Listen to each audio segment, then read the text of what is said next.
الحمدللہ رب العالمین والصلاة والسلام علی سید المرسلین محمد وعلی آلہ وصحبہ اجمعین اما بعد قال اللہ تعالی فی القرآن المجید اعوذ باللہ من الشیطان الرجیم بسم اللہ الرحمن الرحیم اقرأ باسم ربک الذی خلق الانسان من علق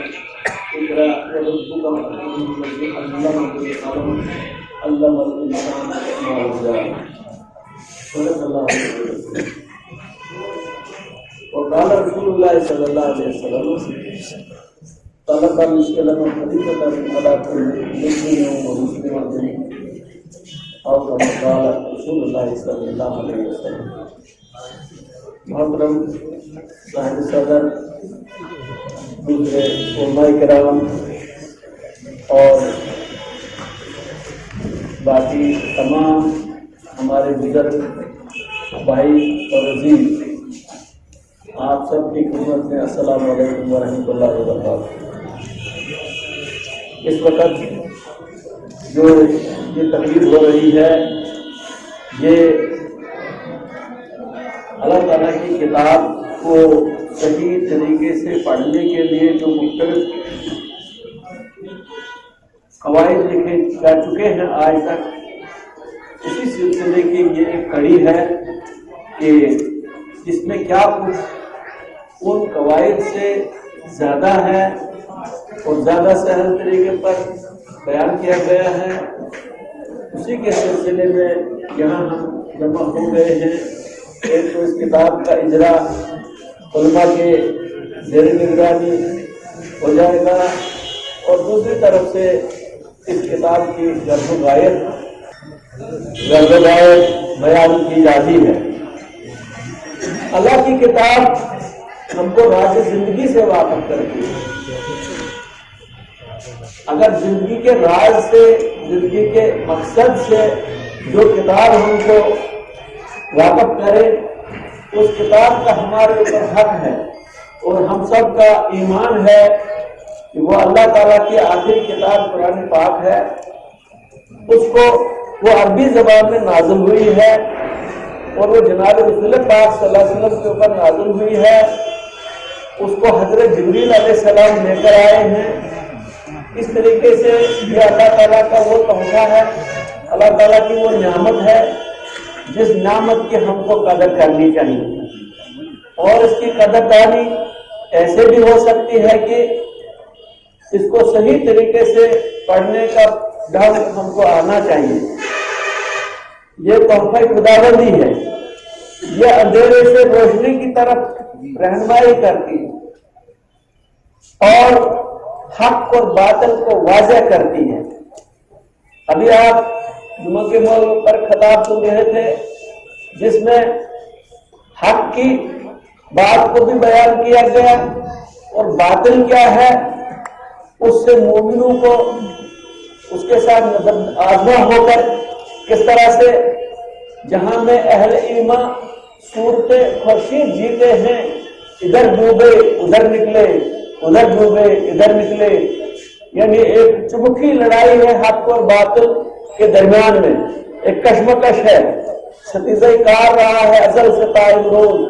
شراب مستقبی سے شرار بولا بھی. تو یہ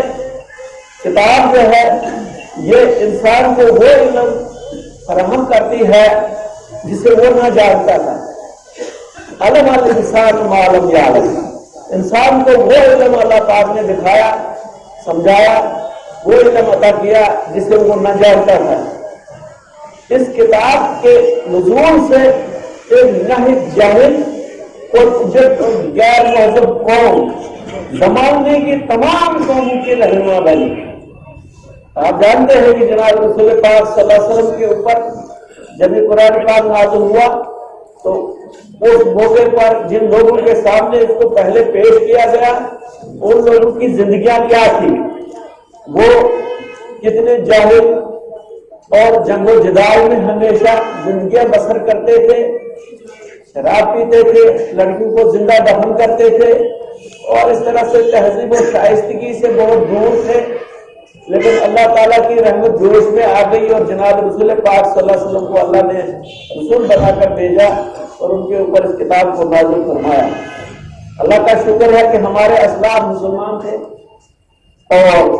ہم بھی امت مسلمہ سے وابستہ ہیں،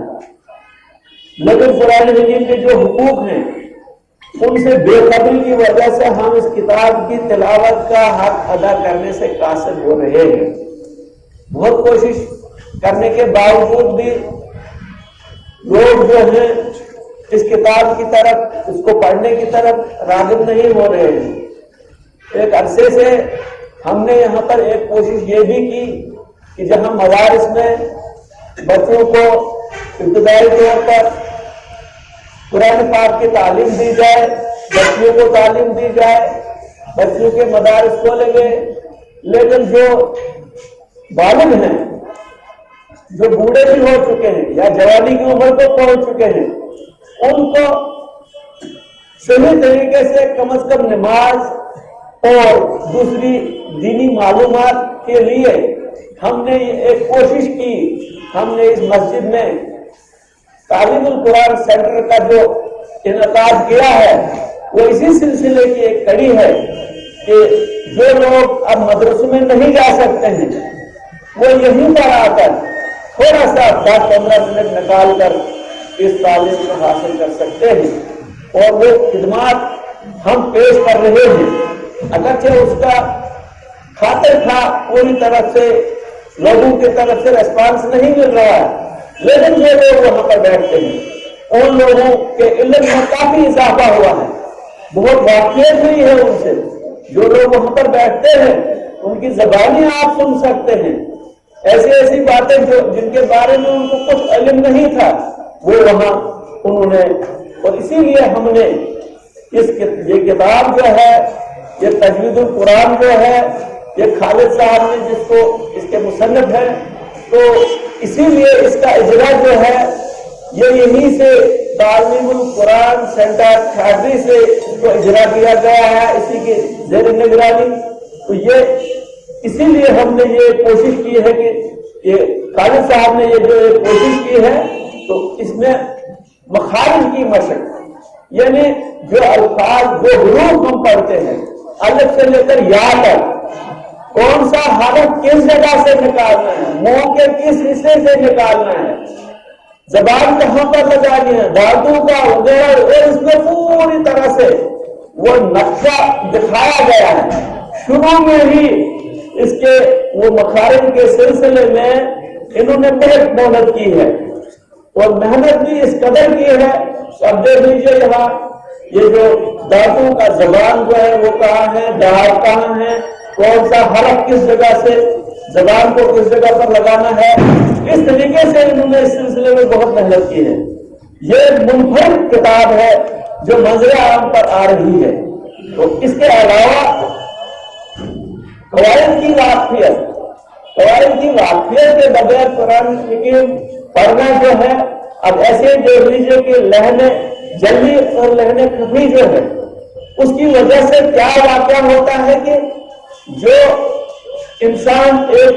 قاری جو ہے وہ قرآن حکیم کو پڑھنا شروع کرتا ہے، وہ اپنے خیال میں سمجھتا ہے کہ میں نے بہت ثواب کمایا، لیکن اگر اس نے لہن جلی اور لہن خفی کا خیال نہ رکھا تو بجائے ثواب کے بنا لازم آتا ہے۔ اس لیے قرآن پاک کو ٹھیک طریقے سے پڑھنا جو انتہائی ضروری ہے۔ اسی طریقے سے قرآن پاک کا قرأت کا صحیح طریقہ، اور اسی طریقے سے شروع میں ہی اس قاعدے میں، اس تجوید القرآن میں شروع میں ہی نماز کا کلمے، نماز وغیرہ کا ذکر ایسے انداز سے کیا گیا ہے کہ نماز کے معنی بھی، اور اسی طرح سے تہذیب، دعا کے آداب وغیرہ، تہذیب و شائستگی، بہت سی اہم باتیں جن کی واقفیت ایک معلم بچوں کو دے کر صالح انسان تیار کرتا ہے۔ جہاں یہ کتاب بچوں کے لیے بہت فائدہ مند ہے، وہاں اساتذہ کے لیے بھی ایک بہت بڑی گائیڈ ہے، بہت رہنمائی کرتی ہے۔ لیکن چونکہ میں خود اس پیشے سے ریٹائر ہوا ہوں میں بھی ماسٹر ریٹائر ہوا ہوں اور اس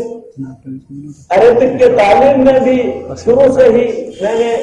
خدمت کرنے کا اس وقت تک اللہ پاک اپنے دربار میں قبول فرمائے. بہت سے یہاں جو پڑھے لکھے ہیں ان کو قرآن حکیم میں نے پڑھایا ہے، تو اس حیثیت سے بھی ہم دیکھتے ہیں کہ یہ کتاب جو ہے یہ کلر کوڈڈ ہے، بڑی خوبصورت کتاب ہے. ایک ایک دعا اور اس کے ساتھ ساتھ مصنف نے ان تمام باتوں کا خیال رکھتے ہوئے باضابطہ اسے اپنے چینل پر اپلوڈ کیا ہے. آپ اپنے موبائل میں اس کو دیکھ سکتے ہیں. ان کا جو چینل ہے اس میں آپ دیکھیں گے یوٹیوب میں وہ چینل آپ وہاں پر نکالیں گے، اس میں گھر بیٹھے آپ اس قرآن پاک کی واقعیت جو ہے حاصل کر سکتے ہیں. کیونکہ وقت بہت کم ہے، دوسرے مقررین بھی یہاں ہیں، مجھے ان کا پورا خیال ہے، اس لیے میں زیادہ بیان نہ کرتے ہوئے اللہ تعالیٰ سے دعا کرتا ہوں کہ اللہ تعالیٰ ان کوششوں کو اپنے دربار میں قبول فرمائے اور مصنف کو اس کے زیادہ سے زیادہ اجر عظیم عطا فرمائے. ربنا تقبل منا